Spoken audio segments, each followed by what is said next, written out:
एगो साली अपने जीजा से रिक्वेस्ट करत तारी कि देखी ना, एक साल पतावेला दशहरा के मेला तनी सा घुमा देती। बड़ा मन करत रहे माई के दर्शन करे के। का कहतारी? बोले बोले निमिया वाली माई की।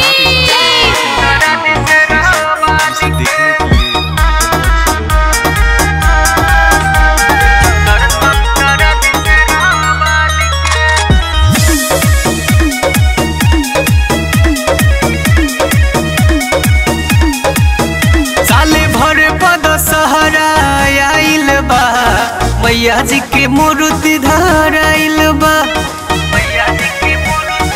जीजा जी साले भर पद सहरा आइल बा, मैया जी के मूर्ति धराइल बा।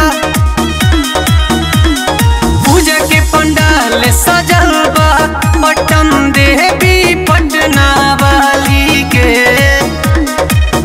एगो पूरा कदी से अपना साली के, जीजा दर्शन करा दी से वाली के। एगो विश पूरा कदी अपना साली के, जीजा दर्शन करा दी से वाली के।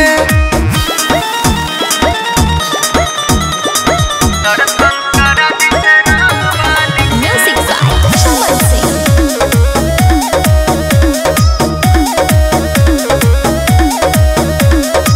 आरती के थारी हम लिहानी सजाई, नारियल चुनरी जीजा जाके ले आई। बात मानी हमार कर चली पूजन, चारू बोरे सुनाता मैया के भजन।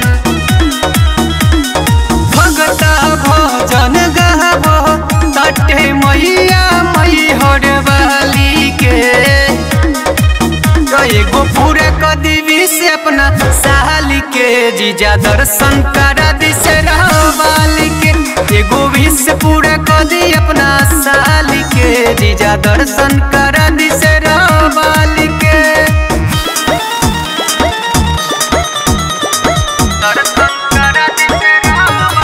म्यूजिक बाय चमन सिंह।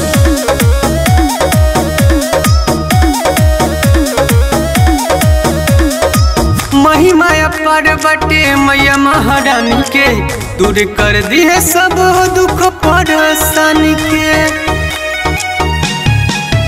हाथ जोड़ी विनती कर ध्यान लगाई, कमल हिमांशु कृपा करी है दुर्गा माई।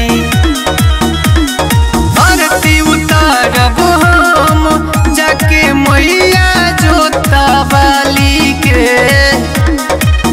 एगो पूरा कदी से अपना साली के, जीजा दर्शन करा दी से वाली के। एगो विश पूरा कदी अपना साली के, जीजा दर्शन करा दी